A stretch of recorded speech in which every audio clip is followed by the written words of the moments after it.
Hello दोस्तों, आप देख रहे हॉरर टेक्स। आगे हूँ मैं एक और नया हॉरर स्टोरी लेकर, जिसका नाम है भूतिया हॉस्पिटल। दोस्तों, यदि आपको हॉरर स्टोरी सुनने में मज़ा आता है तो मैं गारंटी के साथ कह सकता हूँ कि ये कहानी भी आपको सुनने में बहुत मज़ा आने वाला है। तो चलिए दोस्तों, इस खौफनाक और मज़ेदार स्टोरी को शुरुआत कर। दोस्तों, ये कहानी बिहार के एक बड़ी सिटी हॉस्पिटल में हुई एक खौफनाक घटना पर आधारित है। प्रियंका नाम की एक लड़की रहती थी जो बहुत ही प्यारी और समझदार थी। वो मेडिकल की पढ़ाई कंप्लीट करने के बाद उससे एक सिटी हॉस्पिटल में जॉब मिल जाती है। वो पहली बार जॉब करने के लिए कार में अपनी मम्मी के साथ जा रही होती है। उसकी मम्मी बहुत घबराई हुई होती है। माँ को घबराया हुआ देख के प्रियंका ने कहा, माँ, आप इतनी घबराई हुई क्यों हो? आपको तो आज खुश होना चाहिए क्योंकि आपकी बेटी आज पहली बार जॉब करने जा रही है। मम्मी ने बोली, ये बात सही है बेटी, पर जिस हॉस्पिटल में तू जॉब करने जा रही है बस ठीक नहीं है। तू तो सुना ही होगा उसके तीसरे फ्लोर के बारे में। प्रियंका बोली, क्या मम्मी, आप भी ऐसा कुछ नहीं है? फिर प्रियंका अपनी माँ की बातों को नज़रअंदाज कर हॉस्पिटल चली जाती है। उसकी पहला दिन बहुत अच्छे से कट रही थी। उसके साथ के लोग भी बहुत अच्छे थे।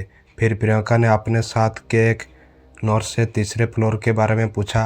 नर्स ने बताया, आज से 7 साल पहले यहाँ एक औरत का ऑपरेशन किया गया और उस ऑपरेशन में उसकी मौत हो गई। उसके बाद उसकी आत्मा यहीं भटकने लगी।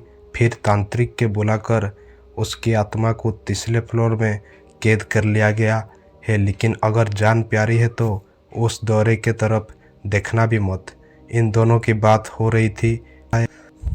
वार्ड ने बोला, प्रियंका, तुम्हें शाहिद सर ने बुलाया है। प्रियंका बोला, चलिए। फिर प्रियंका शाहिद सर के पास चली जाती है। शाहिद सर ने प्रियंका को बोला, तुम्हारी आज ही ज्वाइनिंग हुई है? प्रियंका बोली, जी सर।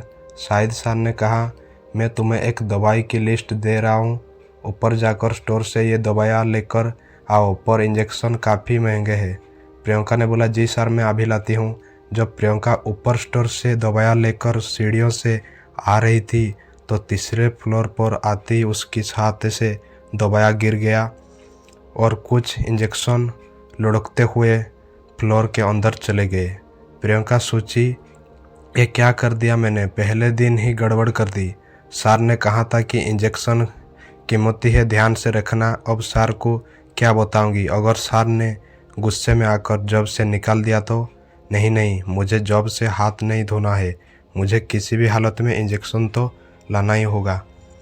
यह सोचकर प्रियंका दरवाज़ा खोल देती है और अंदर जाकर इंजेक्शन ढूंढती है। तभी कड़कड़ कड़ाती आवाज़ के साथ अचानक दरवाज़ा बंद हो जाता है। फिर पूरे फ्लोर पर पूरी तरह अंधेरा छा जाता है।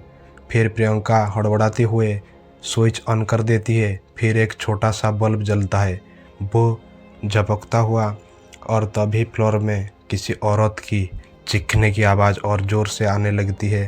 प्रियंका बहुत ज़्यादा डर जाती है। उनको कुछ समझ में नहीं आ रहा होता कि उसके साथ क्या हो रहा है। फिर कुछ देर बाद फिर से चीखने की आवाज़ सुनाई देती है। फिर प्रियंका डरी डरी बोलती, कौन है? देखो देखो, मुझे जाने दो, मैं सिर्फ दवाई लेने आई थी, चली जाऊंगी।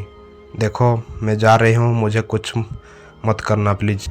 तभी प्रियंका जा रही थी, तभी अचानक फ्लोर का लाइट ऑफ हो गया और घोर अंधेरा हो गया। प्रियंका रोने लगती है। फिर अचानक भूतनी का कटा फटा चेहरा और खून से लथपथ सामने आ जाते हैं और प्रियंका जोर से चीखने लगती है। भूतनी ने बोला, बदला लेने में मदद चाहिए, क्या तुम मेरी मदद करोगी? प्रियंका डरी हुई बोली, मैं आपकी मदद नहीं कर सकती हूँ। और मैं क्या मदद कर सकती हूँ? भूतनी गुस्से से बोली, तुम्हें मेरी मदद करना होगा। प्रियंका डरी हुई बोली, ठीक है, आपकी मदद करूँगी, बताए क्या मदद करना होगा। भूतनी ने बोली, मैं एक बार यहाँ अपने बेटे के इलाज करवाने के लिए आई थी, तो शाहिद ने कहा ऑपरेशन करना पड़ेगा। फिर कहता है कि उसकी ऑपरेशन में मृत्यु हो गई, लेकिन जब मैंने चुपके से डॉक्टर की बात सुनी तो पता चला कि मेरा बेटा मरा नहीं था, उसने मार दिया और सारे अंग निकाल दिए। और फिर जब मैंने इसके विरोध किया और सबको बता देने के कहा तो उन्होंने मुझे भी मार दिया और सबको यह बता दिया कि मेरी ऑपरेशन मौत हो गई, शायद अब भी ऐसा करती है, वो अच्छा इंसान नहीं है। प्रियंका बोली, जो तुम कह रहे हो यदि वो सच है तो मैं हर हाल में तुम्हारी मदद करूँगी। फिर एक दिन प्रियंका ने अपने दोस्तों को पेशेंट बनाकर शाहिद के पास भेज देती है। शाहिद उसकी ऑपरेशन करने के लिए कहता है। अगले दिन जब शाहिद ऑपरेशन शुरू करने ही वाला ही था तभी पुलिस ने आकर रंग हाथ पकड़ लिया और लंबी सज़ा के लिए जेल में डाल दिए। शाहिद को सलाख में देख के भूतनी ने प्रियंका को थैंक्स कहा और तुरंत हॉस्पिटल को छोड़ दिया और आसमान में उड़ गई। उसके बाद तीसरे फ्लोर की फिर से खोल दिया। अब वो जाने से कोई नहीं डरता है। तो दोस्तों, ये था भूतिया हॉस्पिटल की स्टोरी। कैसे लगी प्लीज़ कमेंट सेक्शन में ज़रूर बताएं और ऐसे और भी गजब की स्टोरी सुनने के लिए चैनल को सब्सक्राइब करके बेल आइकन दबाना मत भूलना। मैं मिलता हूँ अपनी अगली वीडियो में। तब तक के लिए keep listening and keep loving.